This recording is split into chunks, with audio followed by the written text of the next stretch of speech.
Hi,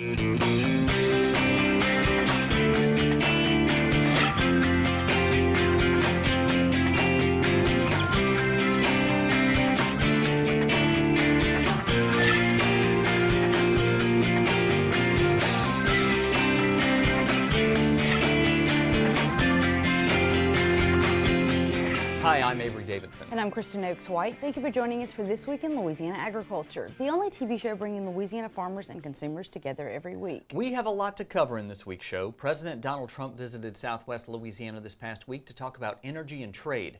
His visit comes during a continued trade war with China, with both sides now levying tariffs on the other, including on a number of agricultural products. While the Trump administration has promised efforts to reduce the impact on farmers, the markets have certainly suffered because of trade woes, huge surpluses of grain, and depressed markets. Pork production in China is a factor in those depressed markets. The recent outbreak of African swine flu in China has killed hundreds of thousands of pigs. LSU ag economist Michael DiLiberto points out that it's not just the trade dispute making things difficult for the soybean markets. While tensions have really curbed China's feed manufacturers from relying heavily on imported soybean demand from the trade tariffs, the argument can be made that really it's the African swine fever and the reduction in those hog numbers that are really curbing China's appetite for imported soybeans right now. DiLiberto says what makes things worse is that it might be 3 to 5 years before that market rebounds. It's already indicated that as much as 80% of the small-scale farmers have no intention of restocking their herd sizes, and that's driven by the severity of the outbreak of the disease, the high risk of farming, and basically low profitability. On the positive side, U.S. exports of pork are up 20% over last year, even with tariffs in place. That might mean better prices for soybean farmers if the U.S. continues to be a source for Chinese pork demand, which has increased steadily over the last 10 years. It's not just the markets that have farmers down. The weather hasn't helped much either. A very wet spring that has continued into May has seen flooded fields and even a few tornadoes. Twila's Neil Melanson travels to the central part of the state that has been strongly affected and shows us how farmers are maintaining their resiliency through tough times. Here near Fort Necessity, you can see the effects of weeks worth of rain. This is all backwater from the Buff River. Due to the landscape, it just takes a long time to drain here. It's even backed up into some farmers' fields. Drew Wiggers, a Franklin Parish grain farmer, says it's already affected this year's crop. We've probably got 200 acres now that's completely flooded, plus the 50 acres of corn that's been taken away from us. We hope to plant it in soybeans here in the next month. We don't like to rely on insurance. We have it, but as you know, it's not something that makes you whole, and we don't want to have to use that tool if you don't have to.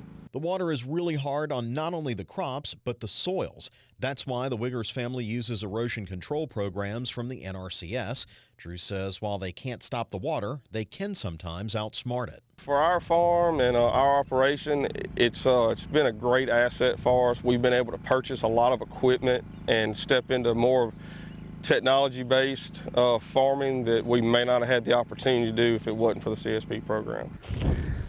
In a different field, we're following NRCS District Conservationist Jason Hardy. He says that while these fields didn't flood, they have seen a lot of rain. NRCS programs are helping this corn stay rooted. As you can see here on a minimum till cornfield, you have your stubble, your last year's crop stubble all along the ridge. The farmer, they don't plow the land. They plant in a stale seed bed, and it reduces erosion tremendously. Hardy says the Wiggers' use of buffer strips along the field is a win for both their farm and the environment. Like before all this filter strip was installed, you had tremendous amount of erosion as you go down this gradient, this field. It was bare soil, a lot of erosion, a lot of soil leaving, going all the way around, going into Buff River, Turkey Creek, the major waterways. And when you're capturing this soil, you're reducing the nutrient runoff. You're also reducing the pesticide runoff. The programs are so effective on the Wiggers farms, Drew not only uses them, but sits on the District Conservation Board. It may not be a perfect fit for every farm, but it can help you to start doing some practice you wanted to do that you just didn't have the capital to start up with the cost share program through CSP, and something that you may already be doing that would qualify for the program to get you a little financial assistance with it. Since I shot that story, they've gotten a lot more rain in Franklin Parish, and there's even more water in some of those fields you saw. Many farmers in north and central Louisiana might not get to plant those acres at all, in fact. At Wiggers Farms, they're still considering some late soybeans, but the window for planting is closing fast. And speaking of Wiggers Farms, I have with us Carl Wiggers. Of course, this is your family farm, your dad and your cousin there, Drew. And I know one of the things I was very impressed with is the fact that they have to make very big decisions seemingly on the fly. Yeah, that's one of the things. There's some fields that they've, for years, considered to be some of the last ones to plant because of the backwater that comes up every year. But over the last, probably, I'm guessing decade, that we've really seen the trend where that water is starting to creep further and further into the farm. And that's one of the places that we're starting to see the real value in those NRCS programs. And of course, Scott Wiggers, his dad, is very concerned about conservation efforts, but those NRCS programs you saw, it seems when you look at that water and the effect it has, it's not just about conservation, it's a necessity for that soil. It really is, and that's something that my dad, Drew, Uncle Rusty, and Uncle Bonner, Uncle Bonner has been featured on the show with his involvement in NRCS. That's something that the entire family has really made a priority for my entire life. I remember doing in probably 4th, 5th, 6th grade doing a social studies project, you know, talking about the differences in that EQIP can make to help, you know, keep that soil from eroding away. And that's just, it's become an essential tool for our farm to be able to be a viable, you know, farm, you know, in the future. I know they have no idea what kind of weather is going to be held even for the rest of May, but I know they're at least glad to have that constant, because I know, I mean, that's just, rain is just unbelievable. Weather's everywhere, and it's one of the things that I guess in Louisiana we just have to live with and learn to adapt to, like my family does. But I mean, as much rain as they've gotten, Ruston had those terrible tornadoes, and yeah, it's you know, really bad. That's one of the things. Thank you for doing that story, but let's move to Ruston. That's where it's really at. A few weeks ago, a storm moved through Louisiana, bringing tornadoes from Toledo Bend to the state's border northeast of Farmerville. The worst tornado to touch down was an EF3 that ripped through the heart of Ruston, Louisiana. After the storm cleared, I traveled to Ruston to meet a host of volunteers helping with the recovery. That's where I met a poultry farmer who lives right on the path of the storm. For him, removing downed trees from the road to his farm is just the beginning. We had no knowledge of any tornado threat until the weather radio went off at our home. It was almost through by the time we got the weather alert. So we really didn't have but just a very few minutes to do anything, to take any action, you know.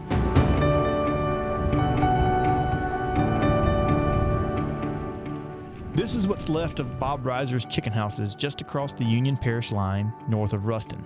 I don't know exactly how many feet that it's destroyed, but structurally these houses are leaning, and the houses that aren't even visible on the outside, they're leaning. The force of the tornado pushed them a pretty good bit. Reiser is fortunate that his family and workers are all safe. The poultry houses and downed trees and power lines are the extent of the damage. Workers from the state are helping clear his road, and a friend provides lunch. I'm a state board member for Farm Bureau, but I'm also a chicken grower, and Bob's one of my best friends.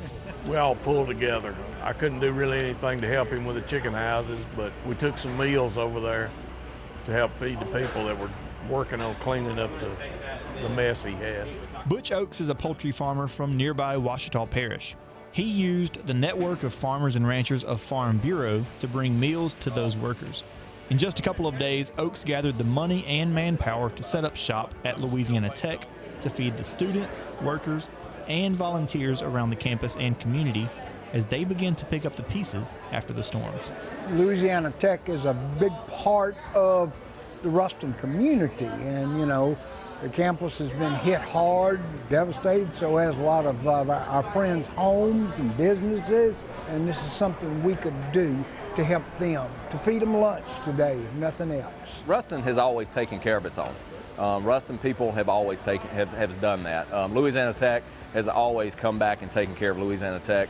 But what you're seeing now is the other communities that just show up without even being asked, which is kind it's really humbling to see that and amazing to see. We're absolutely blessed. You know, Farm Bureau has this culture that we all come together as a team. You know, it doesn't matter if it's the floods in Denham Springs or if it's the floods in Monroe or a tornado coming through Ruston.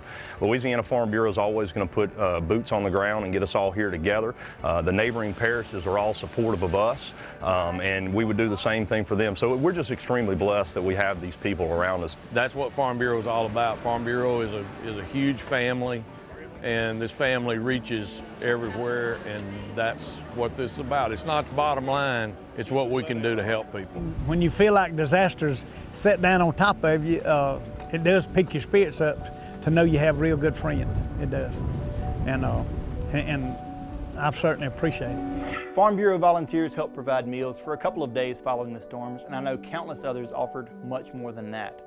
Thank you to everyone that helped, and for those of you that are still recovering, our thoughts and prayers are still with you, your families, and your community. And you guys, that's one of the really, as terrible as these storms like this are, like the flood that was mentioned in Monroe and Denham Springs, how the community comes together in those bad times. As terrible as these events are, it's always kind of encouraging to see the communities come together like they did. It always brings out the best and the worst in people. Fortunately, when it comes to Farm Bureau, you always see the best in people, including, I hate to say it, as much as I don't like to say nice things about my partner here, her dad's a pretty awesome guy. He did, and I know that he worked very hard to organize that. He said, you know, we see so often with the disasters that have happened in South Louisiana, he said, you know, they are the first to organize and put something together, and they just haven't had that many things happen in North Louisiana, and I think he wanted to do something, and I think he kind of had a push from his other daughter who works for Louisiana Tech, and so I know that she's worked very hard as well to kind of, you know, mobilize the efforts and get communication out. But she said that the students it was amazing to see the students come together and to work to get things, you know, put back together and cleaned up. So yeah, it was really cool on Saturday. That was the big event at Tech, which is a community outreach, community service event that they do every year, and it just happened to be timed perfectly this year. But they said they had, I think, around 2,000 Tech students, and what was really cool was they had ULM students, Grambling students, and Northwestern students that also came in. Not to mention all the communities around that just poured in. One of the cool things that, you know, a lot of insurance agents were there, and a lot of those guys said, man, we love to do this stuff. We love to help in our community. There's just not as often a need here. Like we have hurricanes and events like that down here more often, and these guys were just itching. They were eager to get out there and just really serve that community. It was really neat to be there and see that, and it made me proud to have the Farm Bureau name on my chest, that's for sure. Hell, the Farm Bureau is family, and you know, it's not over here. They've still got some rebuilding to do, but thank you for sharing that story, Carl Wiggers. Thank you. Well, for generations, people grew their own food, but now almost all of us go to the big grocery stores. I'm guilty as well, but as Twila's Tammy Arender shows us, there are two brothers in Union Parish getting back to their roots at Current Farms in Marion.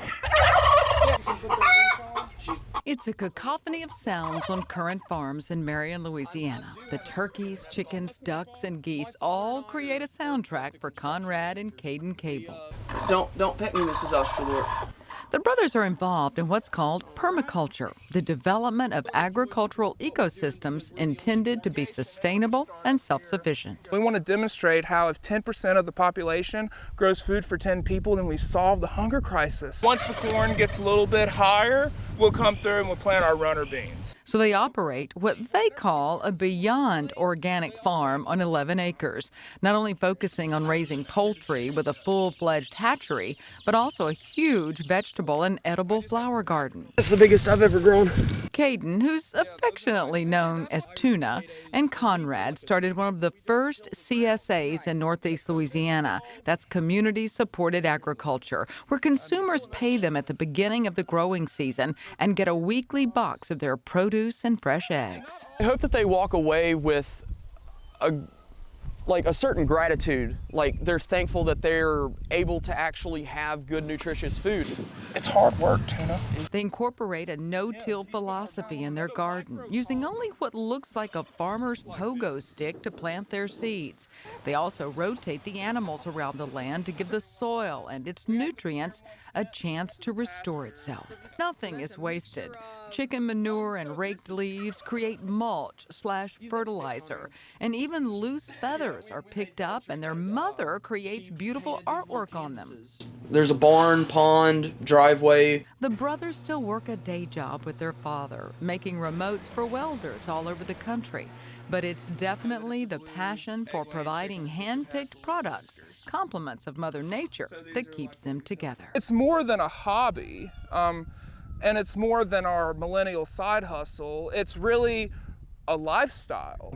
It makes you feel better in your body and your soul, and it's an honor to provide somebody with that service. In Marion, I'm Tammy Arender for This Week in Louisiana Agriculture. Current Farms also sells to the Ruston Farmers Market each Saturday. If you would like to sign up for the Farm CSA, we'll link you over on our website at twilatv.org. According to the USDA, 31% of American farmers are women. And those farm women in Louisiana help make up the Women's Leadership Committee for the Louisiana Farm Bureau. The group recently traveled to Baton Rouge to meet with legislators about issues important to rural Louisiana. I'm Denise Canatella. I am the chairman of the Louisiana Farm Bureau Women's Leadership Committee. And today the Women's Leadership Committee, along with other parish women chairmen, are here in the state capitol in Baton Rouge, Louisiana, watching their senators and representatives make laws. In the Senate Ag Committee today, the ladies heard about right to repair and that we have, with the equipment manufacturers and the equipment dealers, we have entered into an MOU with our higher educational system to train technicians to work on this very technologically advanced equipment that we have today so that we can keep it in the field and working when we need it. With all the issues that are concerning agriculture today, we need to be front and we need to be seen by our legislators as they are creating policy that is affecting what is going to happen on our farms and our ranches going forward. It's so important for our Women's Leadership Committee to be here today so that the senators and representatives see that there are real farmers that have come to the legislature to see them and to talk to them about the issues that are important to them. I feel that it is very important for our legislators to have the opportunity to put a face to the issues that they have sitting on their desk every day, especially when they're here in session and they're going to be making decisions that are going to affect those of us in the agriculture industry. We thank y'all for what you do. I have always recognized you're the backbone of agriculture. So keep it up, keep pushing us to do the right thing. Thank you so much. So it's a great way for the women to just be here and let these legislators know that as a concerned voter, I'm watching what you're doing and I'm hoping you're going to consider the effect that your vote will make in my business. From a Farm Bureau standpoint, we as staff, our lobbyists are here and they see us on a regular basis. But it's really important that they associate the folks back home that elect them and send them here to represent them and that they are part of Farm Bureau and support what we are for. You may have noticed that we identified Jim Monroe as the former assistant to the president. That's because the day Carl Wiggers conducted that interview, that was Monroe's last day on the job. After 47 years of service to Louisiana's farmers and ranchers, Monroe retired effective April 30th. Just 2 days afterward, the staff and volunteers at the Louisiana Farm Bureau held this celebration for Monroe. Monroe came to the Louisiana Farm Bureau in 1972 as Assistant Commodity Director and worked his way to the top staff position in the organization by January of 1983. Monroe plans to spend more time with his wife, Connie, his children, and their 4 grandchildren, Ryan, Reagan, Parker, and Pearson. On a more personal note, Jim was my boss and was always there for his Farm Bureau family. We here at Twila are happy that you now get to spend more time with your immediate family. Former Associate Commodity Director Kyle McCann will now serve as the Assistant to the President. Kyle has been with Louisiana Farm Bureau for more than 30 years and also served as National Affairs Director. I know that it's kind of weird not having Jim around the office anymore. In fact, I went and talked to Kyle the other day and he's like, I need to get something wooden put up here that just says Jim's office. I know. It's a strange transition because as long as I've been here, it's always been Mr. Jim, as our boss. But I know that Kyle's going to do a wonderful job. Yep, in he that will. position. But he's not going to watch you crash as many times as Jim did. I hope not. Knock on wood. Well, still to come on Twila, how much are you going to pay for crawfish this weekend? We'll have a check of prices at the end of the show. But first, it's one of Louisiana's top row crops, and farmers are having a lot of trouble getting it planted. The struggles of soybean planting are up next.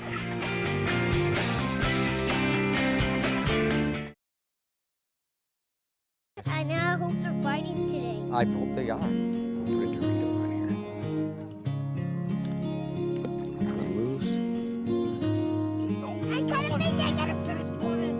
Find your place in the country and the lender who can get you there. Find Louisiana Land Bank. Financing for country homes, recreational property, farms and ranches, and agribusiness.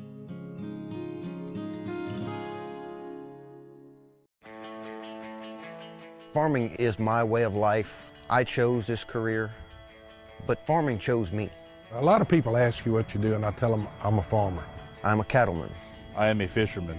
I'm a scientist. I'm a steward of the land. I am a farm woman. I am Farm Bureau. I am Farm Bureau. I am Farm Bureau. I am Farm Bureau. I'm a Farm Bureau. Before you sweeten your morning joe, before the icing on the cake, before the sugar hits the shelf, it begins with a family of sugarcane farmers dedicated to growing Louisiana for more than 220 years. The Sugarcane Growers of Louisiana, making life sweeter, naturally. Sugarcane, sweet sugarcane. Louisiana oysters, salty, sweet, and delicious. But have you ever thought about what happens to all those oyster shells? Most of them end up in trash cans and landfills. The Coalition to Restore Coastal Louisiana is changing this with its oyster shell recycling program. And you can help by visiting these participating restaurants. It's a simple and delicious way to restore our coast. The shells will then be used to sustain and rebuild oyster reefs. Remember, once you shuck them, don't just chuck them.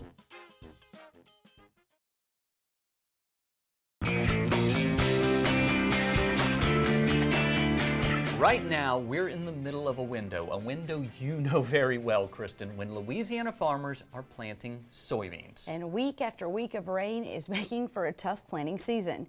As Craig Gautreaux shows us, Louisiana farmers are hurriedly trying to get this year's crop into the ground. Louisiana soybean farmers are behind schedule in planting this year's crop, but it's not for a lack of trying. Drier conditions are now allowing growers to plant as many acres as possible before the next rain. I think right now, planting is certainly underway this week. Probably they're trying to plant the world in some places where conditions are favorable. While research indicates the best yielding soybean crops in Louisiana are planted by the first week of May, Paget says don't let the calendar dictate your planting schedule, especially this year. Growers need to realize that we're having issues with seed quality, and I would encourage them to plant when conditions are favorable for seed germination and plant establishment. Paget says a key to a high-yielding crop is getting off to a good start. Crops that begin poorly generally require more time and money. If you start off with a bad crop, then you're going to have to increase your inputs and try to nurse it along. If seeds do not properly germinate or weather damages a newly emerged crop, growers might not have a viable option to replant this year. If you have to replant and seed quality is marginal already, seed supplies may not be available. Louisiana is expected to have a soybean crop of nearly 1.3 million acres, which is similar to last year's total. With the LSU Ag Center, this is Craig Gautreaux reporting. As we discussed at the top of the show, also looming for Louisiana soybean farmers is whether China will begin purchasing U.S. soybeans. Last year's exports to China were off significantly due to the tariff spat between the two countries. Still to come on Twila, an uplifting story to boost your day. Stay with us.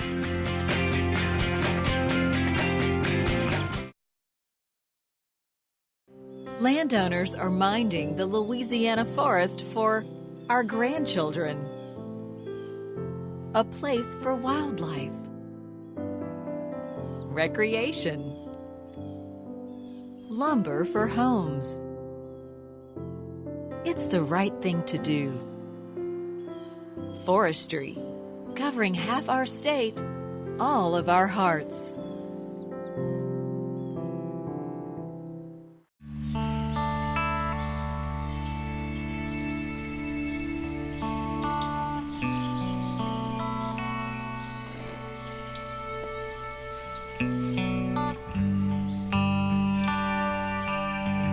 This is the moment I knew his future had no boundaries. There are some moments only the forest can inspire.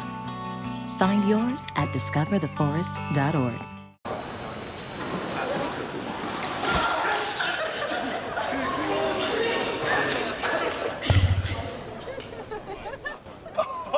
That's low, that's low. That's low and below. Look, he's blushing. Seriously.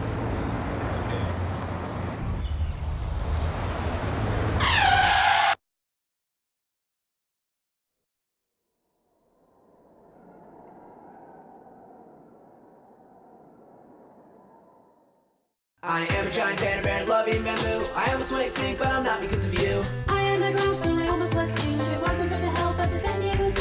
How about you join us? Save it as your tortoise. We need your help to bring species back, so bring us back from the brink of extinction. To bring us back from the brink of extinction. I am to bring us back from the brink of extinction. Bring us back from the brink of extinction. And desert tortoise.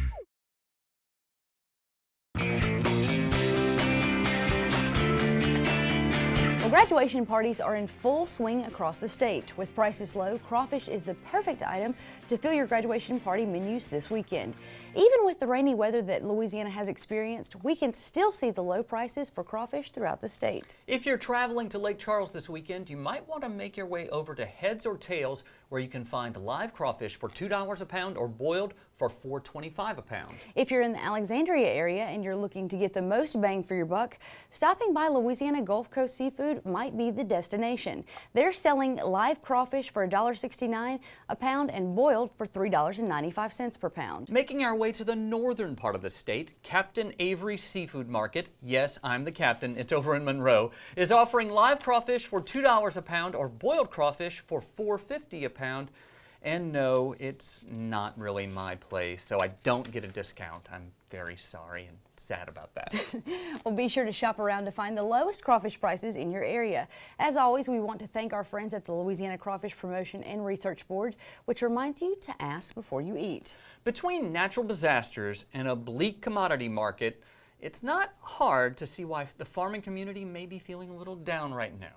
But this week, we have a Twila boost that will surely lift your spirits. Last fall, LaSalle High School FFA member and Eagle Scout Braden Lee came up with an idea to give back to his local community by restoring the greenhouse for his fellow students at LaSalle High School. Braden created a plan called the Go Green Greenhouse Restoration Project and took to social media to accomplish his goal. With the help of local volunteers and donations, Braden successfully completed his Go Green project and rebuilt the greenhouse at his high school. We posted a link to the Go Green project on our website at twilatv.org. That is pretty darn cool. It's pretty cool and pretty impressive for a high school student to accomplish all of that. We always like to see when they do well. That does it for this edition of Twila. Be sure to join us next week when I'll take you to Youngsville to introduce you to the Louisiana Farm Bureau Ag in the Classroom Teacher of the Year. Until then, you can watch all of our stories online at twilatv.org and by subscribing to our YouTube channel. If you haven't already, go there now and do so you don't miss a single story. Also, be sure to like us on Facebook, follow us on Twitter and Instagram. For all of us here at Twila, thank you for joining us. We hope to see you again right here next week.